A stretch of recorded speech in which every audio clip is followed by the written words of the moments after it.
Yeah.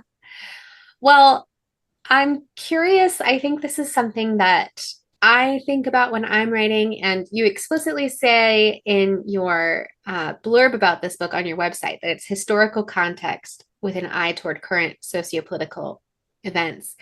And how do you think about balancing entertainment and escapism versus engaging with the realities that, like, historical romance actually gives us an opportunity to engage with a lot of things in a new way, like thinking about how did they have abortion care in the 19th century. So how do you think about balancing those two things? I think about it a lot, especially because the past year I've been speaking on and writing about and thinking about, first of all, thinking about historical accuracy, quote unquote, who gets to who gets to tell history stories and how are they told. So when people say, well, how do you balance real history with your feminism or womanism? I say real history, you mean the history that we've read in textbooks that have been written by entitled white men? Is that really our history, or is that a version of history? So Mm-hmm. that's the first thing I keep in mind. And the second thing is, I think that being challenged can be entertaining. I think if we do it right, it's not only entertaining, but it's empowering. Um, Yes. and then I am a big fan of the banana peel sort of humor, the physical sort of slapsticky kind of humor. And I usually throw that in when things start to get a little bit too serious, Mm-hmm. because it pulls us all back. Because I'm not here to, when I get angry, what do? I write a kissing book. But I'm not here to make people angry. I don't want people to read my book and be like, let's go out and torch them. I want people to read my book and say, yeah, that's the way the world is. But to have been given a love story at the same time, because I honestly do believe that the most powerful force there is love, as opposed to fear, or as opposed to greed. So so I think it can be entertaining, and it can be funny, and it can be delightful, but it could also be at the same time honest, and as far as I'm concerned, period accurate, in that I don't make things up. I mean, all the science I've researched myself, but also historical from my point of view, because I get to tell my history too. I don't have Mm-hmm. to be reliant. I don't have to be bound by other people's interpretation. I can offer up my own, and it's just as legitimate. We have the same set of facts. Yes. Yeah.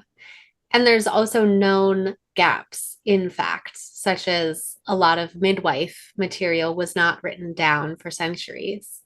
So, do you feel that it is important? I know some historical romance authors really need to find an example in history before they feel that they can say, oh, I'm going to take that and put it in my fiction.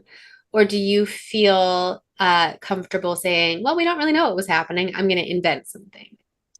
I think that, well, the great thing is, because of the scholarship in the past 10 or 15 years, queer scholars and people who scholars of color who are tracing their own history, we have fewer gaps. We still have gaps, but we have fewer gaps than we did before. So some of this stuff, it may not have trickled down to textbooks, especially in Texas, but it's out there. That scholarship is out there. So that's a good thing. And the other thing is that these women and the science they do in my books, I don't, there's nothing to make up. I mean, there are women out there making science, but they were, they've been omitted from Mm-hmm. a larger historical narrative. So there are women who were creating these, who were working in chemistry, who were working in math, who were working in engineering. And if you read the author's notes at the end of my books, I give people the muse or the inspiration for each of these Mm. scientists. So they were there. It just takes work to uncover them. Yeah. And it takes pushing back against the, like, this there's a conscious silencing of women in science, and there's an unconscious silencing of women in science. For example, the woman who worked on the discovery of the human genome, she was left off when they went to get the Nobel. Her name was left off the application. There's other scientists who have developed, there was one scientist who developed a cure for leprosy, and she died young, and her professor took it over for him, Mm. put his own name on it. I think the only thing that people can accuse me of doing that's not, historically accurate is the assumption that people are kind to each other.